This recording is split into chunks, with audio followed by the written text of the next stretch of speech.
If you get your news from YouTube, you've likely heard of these guys and others, always pushing their doomsday scenarios, none of these scenarios ever actually coming true, their content being more clickbait than newsworthy or educational.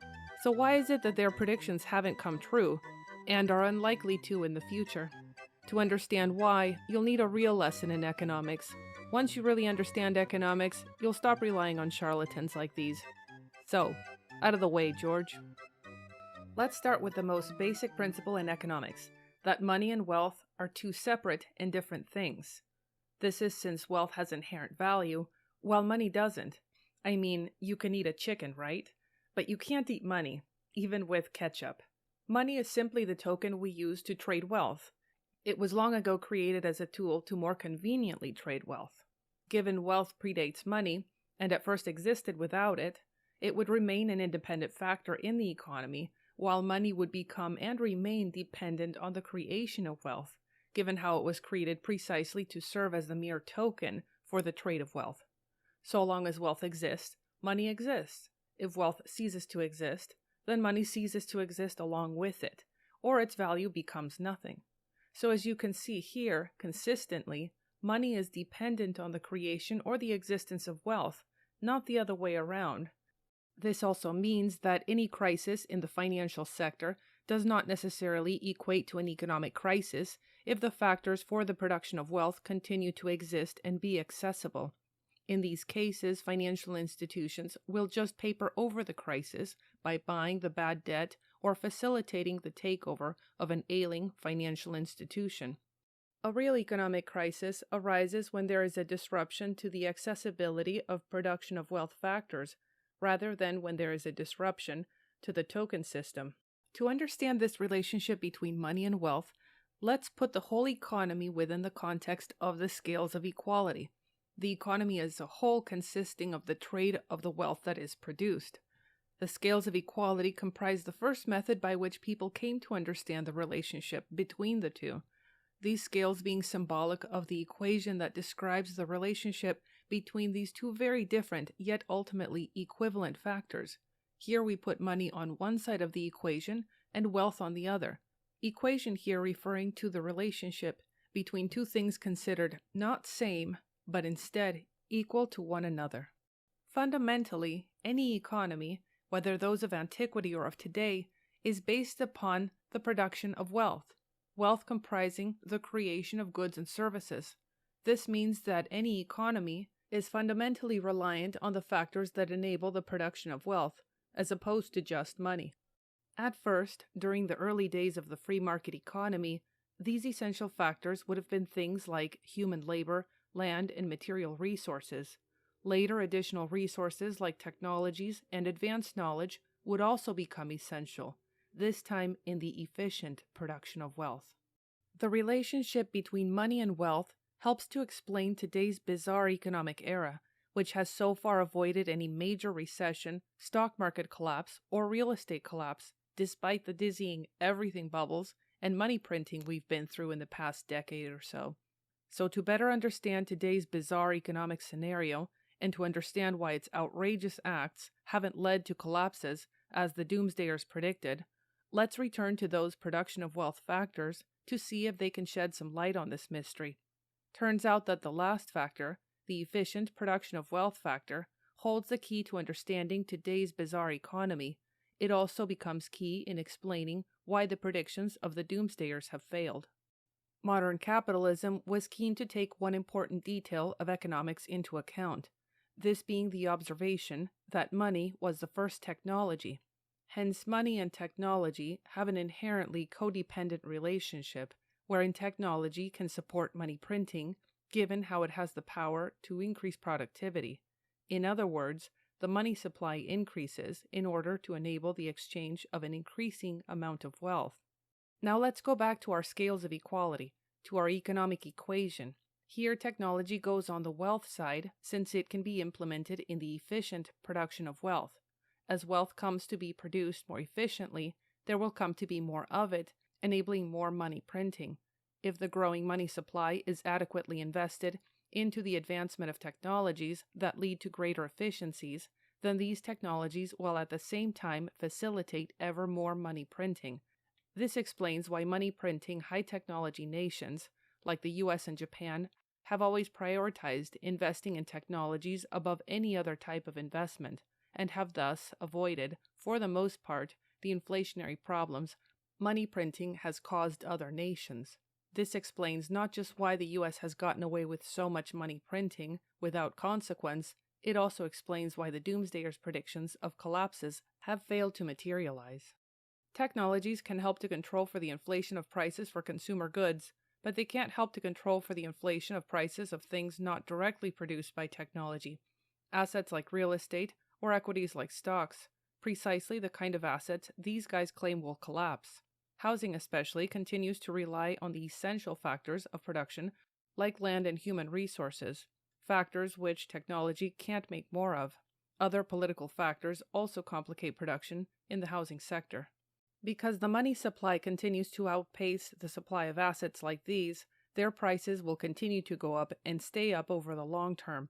The value of these assets is ultimately preserved as a consequence of the money printing that is a product of an increasingly technological efficient economy. Given how the growth in the money supply is validated by growth in the production of most kinds of wealth, the growth of the money supply is technically viable here and will thus persist. And if this is the case, the inflation of prices for assets like these will also persist in the long term, so long as economic conditions remain the same, that is to say, so long as there is no great shock to the availability of factors for the production of most kinds of wealth, the system, as it is, will also remain viable and will thus persist. Given these circumstances, the economic fundamentals for any kind of collapse simply don't exist in a system like this, and economics operates by way of fundamentals, not by way of the clever, rationalized arguments of charlatans. Now, not only are collapses unlikely, recessions, at least meaningful ones, are also unlikely.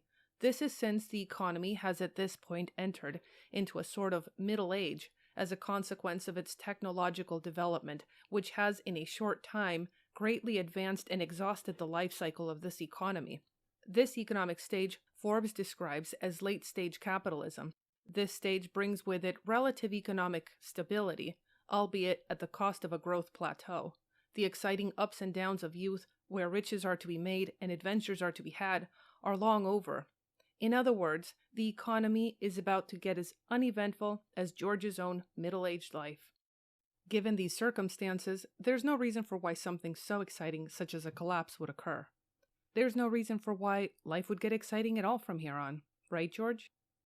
As money printing and productivity continue, this will generate ever more demand for human labor, this leading to persistent wage inflation and labor shortages, this naturally increasing the value of labor along with salaries.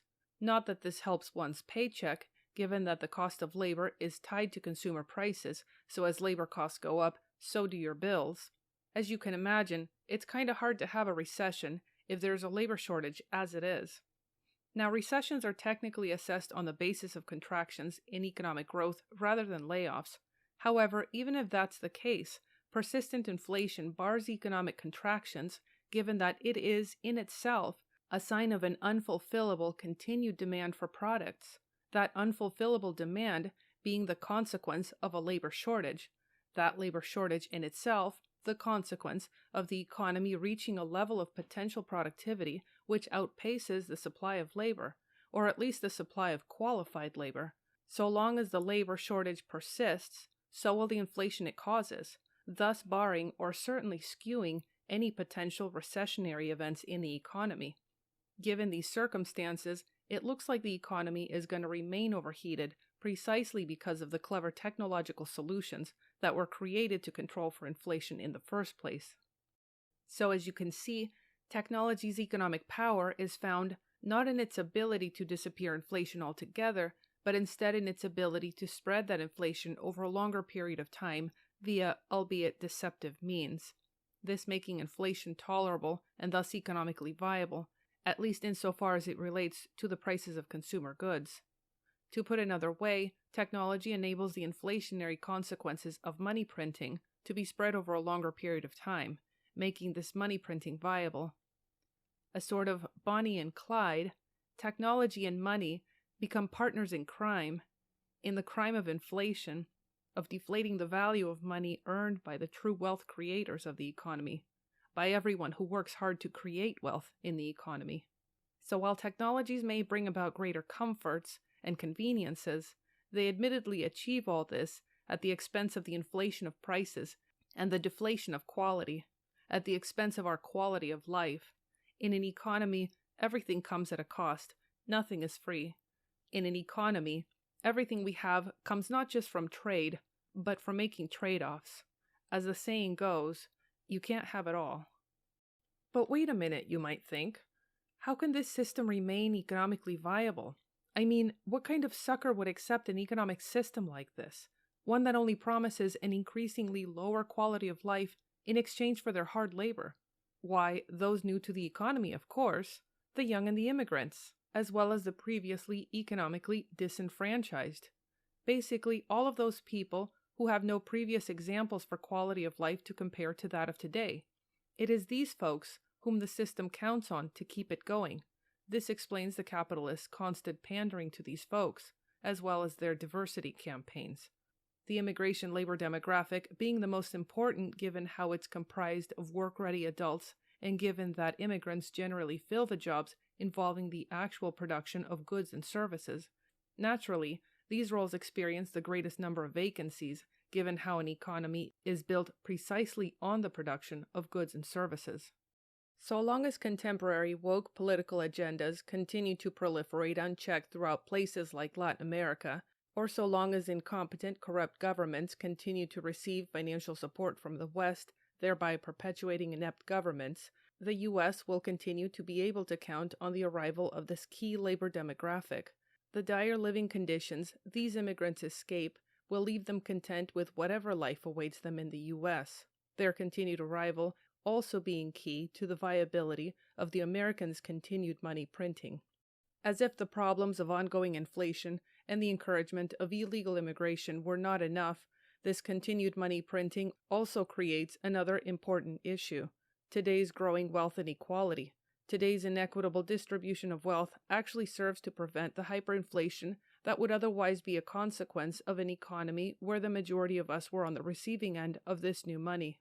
You see, in an environment of excessive money printing, the distribution of new money has to be restricted in order to prevent an excessive tilt in the scales of equality, which would cause hyperinflation. These restrictive, hyperinflation-averting channels are built into today's capitalist system by way of its distribution of new money through credit channels. Since access to credit is proportionate to one's present financial conditions, this results in that most of this new money will go into the hands of the few economic elite, be these wealthy individuals or large business entities. Wealthy individuals will use this money to invest or speculate, enabling them to multiply their net worth. Large corporations will use their credit lines in the millions of dollars to grow or sustain their operations, and large property developers, who have great access to both wealthy individual investors as well as bank financing, will use these funds to undertake large or expensive property development projects.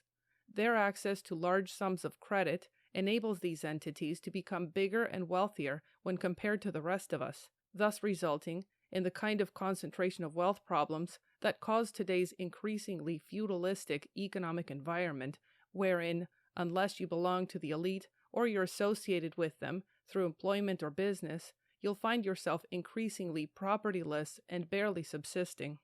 Today's wealth inequality having a demoting effect on the economic classes, resulting in the growth of poverty and its ills like homelessness, drug addiction, and crime. While our technological economy remains economically viable, that doesn't also at the same time make it socially viable. This problem the politicians are today preparing for as they come up with schemes like universal income checks that aim to plug the holes of the social viability of this aging dollar system, of an increasingly worthless dollar. This excessively printed dollar, which creates so many problems, is related to the next issue, which the doomsdayers also love to go on about. government bonds, and today's high national debt. For those unaware, today's money is actually the creation of the unique relationship between the Treasury and the Fed. Together, they create debt dollars, since the value of today's dollars is backed by government debt issued by the U.S. Treasury. While this bond is a debt to the government, and thus of negative value, it is at the same time an asset to whoever holds it, since bonds pay interest. This gives the bond an alternatively positive value, positive enough that it serves as a worthy asset to underlie the value of the dollar. The national debt relates to money printing because the interest rates of bonds and commercial credit are intrinsically interconnected, since investors can either invest in government or in commercial debt. So if the Fed raises rates in order to make money more expensive and thus slow down the money supply and inflation, it can't do so without raising the interest rates of government bonds, this increasing the interest payments of an already high national debt. That's another reason for why inflation has and will be allowed to persist, because the Fed's essentially lost control. Lucky for Powell, capitalist robots got everything under control, though. He'll save us. So long as the essential production of wealth factors, like labor, continue to pour in, and so long as advances continue to be made in the efficient production of wealth, then the system and its out-of-control money printing will remain inflation-ridden but viable. The continued ability for an economy to create wealth is ultimately its greatest concern, above and beyond the lesser factor of what kind of tokens it uses in order to exchange this wealth. The token system used to trade wealth is ultimately irrelevant to an economic system. The only point at which it becomes important is when evaluating just how conducive that token system is for enabling the kind of economic system and growth the leaders and visionaries of the economy desire. Basing the value of a token system on something physical and thus inherently limited like gold will naturally also limit economic growth, given the real and scarce nature of gold. Basing it on something imaginary like debt eliminates such limitations. So if the goal of the capitalist system is to experience unprecedented exponential growth by way of increasingly advancing technologies, then gold is not an adequate foundation for its currency. And American capitalism has always been about money printing and technology, and the dystopic modern life this would result in. So today's awful technological developments are not a new thing. Another fear surrounding the national debt is the fear that foreigners will cease to buy U.S. Treasury bonds, leading to a collapse of the U.S. dollar. The doomsdayers' dollar collapse arguments are often based on this scenario. They claim that, given the size of the debt, foreigners will lose faith in the U.S. government's ability to repay it. So let's look into these concerns. Let's start by asking some important questions. First of all, who does the U.S. owe this bond debt to? Secondly, do these bondholders have any other alternative investment options that may look better than U.S. bonds? And lastly, how will this debt be paid? How much interest does the U.S. Treasury owe on it, and can it afford those payments? As for the first question, we find that about 24% of debt is owned by entities in foreign countries, be these financial institutions or individual investors. As we can see here, these countries don't just buy U.S. debt, they also share in a lot of its same money-printing, debt-accumulating capitalist habits. Countries like Japan, Canada, the UK, China. As for the other countries on this list, I won't bother to recognize them given how they merely serve as havens for tax evaders. The bonds in these countries mostly owned by these foreigners. So as for the next question, do these foreign bondholders have an alternative to U.S. bonds? To answer that question, we really should find out why these foreigners are even buying U.S. treasuries at all. There are two major reasons for why foreigners would buy U.S. treasuries. Firstly, U.S. treasuries provide an adequate place to safekeep income earned from the domestic economy or from trade with the U.S. or with other countries. Safekeeping money is a lot trickier than you might think. The problem is that with today's level of money printing, there's no room left for hiding money under the bed. In many cases, foreigners long ago tapped out domestic investment options. Investing it in local real estate drove prices through the roof, while investments in domestic equities or domestic government bonds would max out as well, at least to the point at which investors were comfortable investing in their own countries. Only the U.S. Treasury bond market, as well as the American stock market, have the room left to absorb all this money. The U.S. bond market and the stock market becoming a sort of waste bin, big enough to hold the world's growing supply of increasingly worthless money. The second reason for investing in U.S. bonds is because it helps to keep interest rates low for credit in the U.S. Remember how the rates of commercial credit are pegged to U.S. bonds? Well, if the demand for bonds stays high, this brings down their rate, which in turn brings down interest rates for credit in the U.S. And when credit is cheap, it keeps us buying all that imported stuff. So bond purchases become a double win for foreigners. Not only do they find a mattress big enough to hide all their money, these investments also stimulate consumption for their stuff. Now keep in mind that these countries are in themselves heavily indebted, so they need us to keep buying their stuff. They need the money to pay their own Uncle Sam. Given that a trade relationship is most lucrative between a small country and a big country, and given that the U.S. is the biggest country out of these countries then remain reliant on trading with the U.S., which in turn perpetuates their investments into U.S. bonds. So as you can see, the doomsdayers scenario of a dollar crash as a consequence of the abandonment of the U.S. bond market by foreigners is simply unfounded and irrational, given the financial circumstances these countries face. So rest assured, these countries will keep buying U.S. bonds till the bitter end. Now what about the rest of that 66% of outstanding government debt that is owed domestically?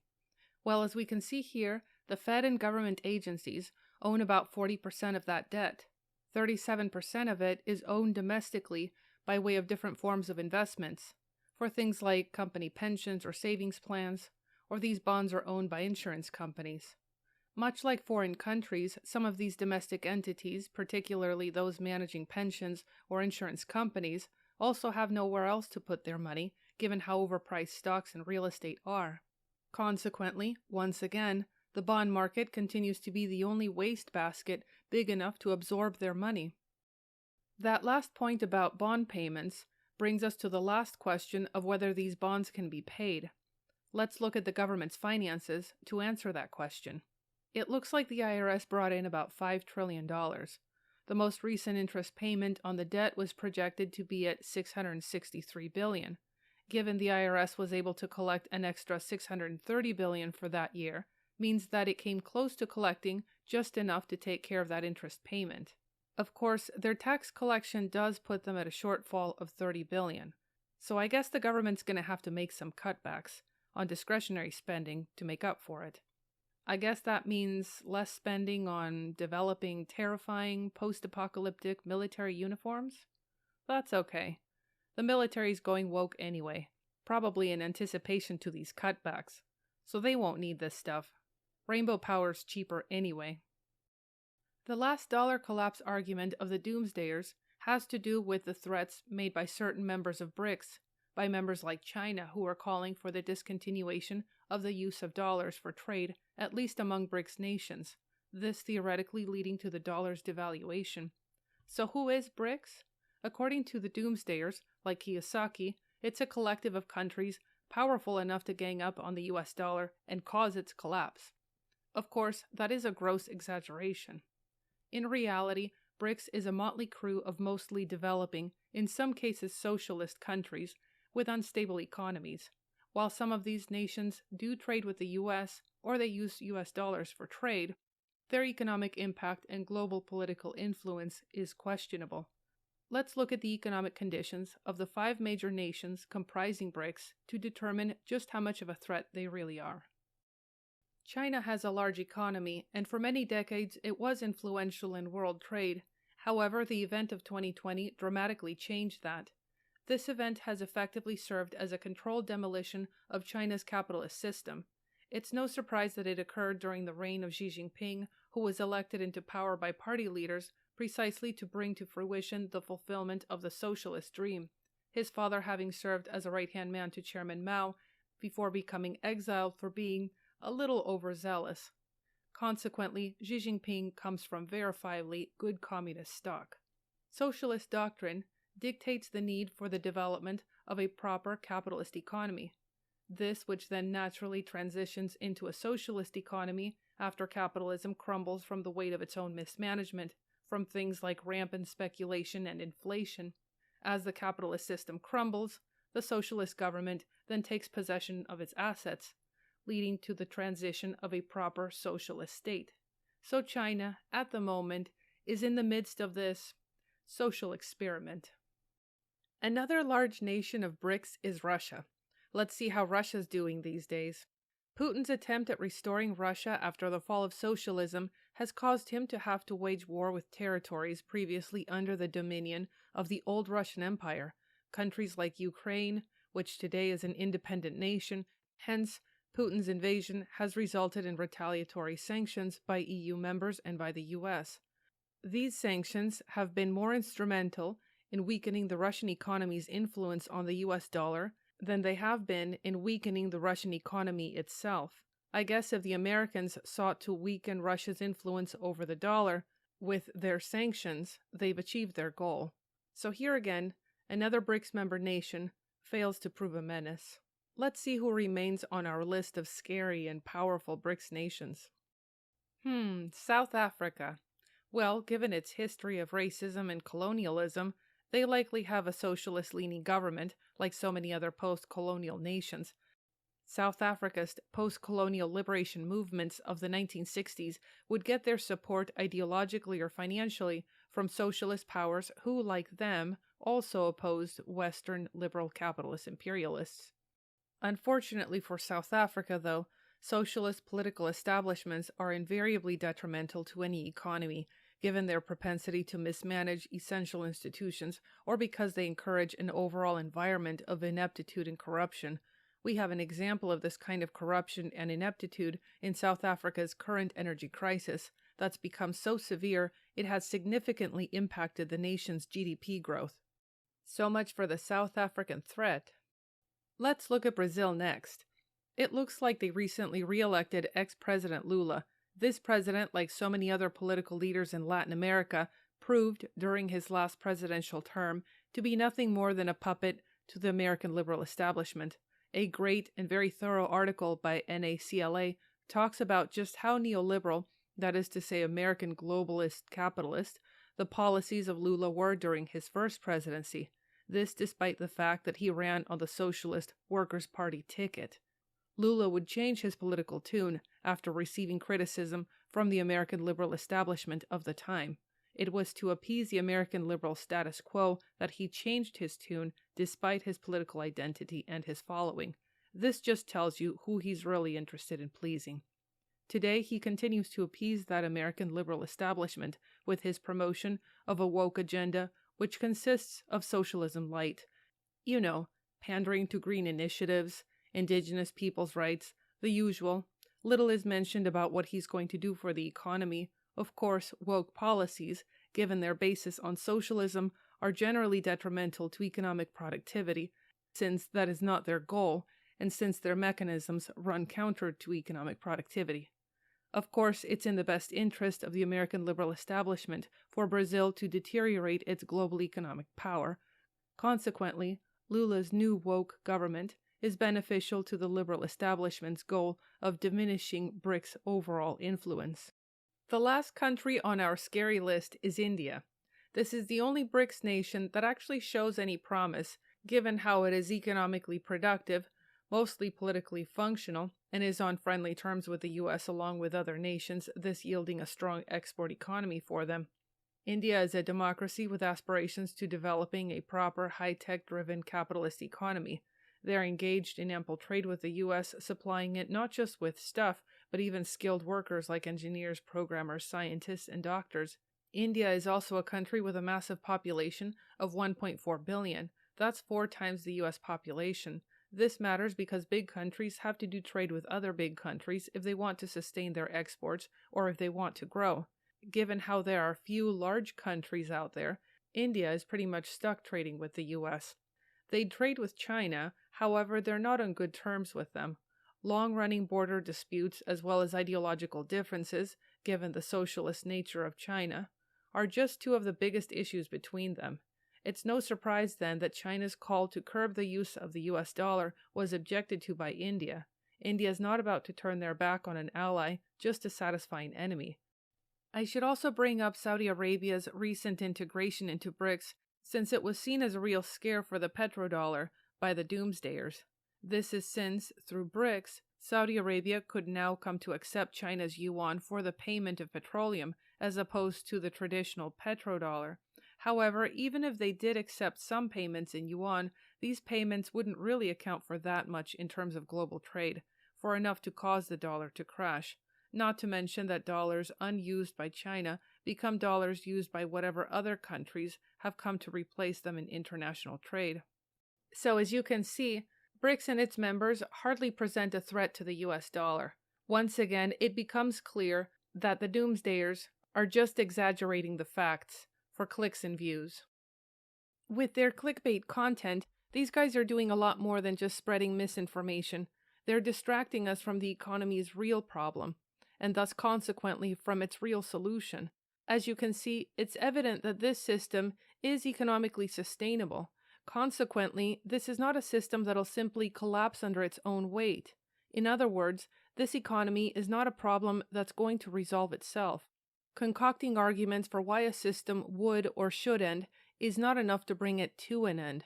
Unfortunately, their arguments don't change the truth, and they won't change the future. Any system is perpetuated as a result of people's compliance and participation with it. It is these factors that are truly what keep a system viable. In other words, a system doesn't sustain itself by itself. It relies on us for its survival. Consequently, we are the ones keeping it alive. It exists because of our doing. Change, whether economic or personal, first starts with the strong desire for it. The question of how comes later.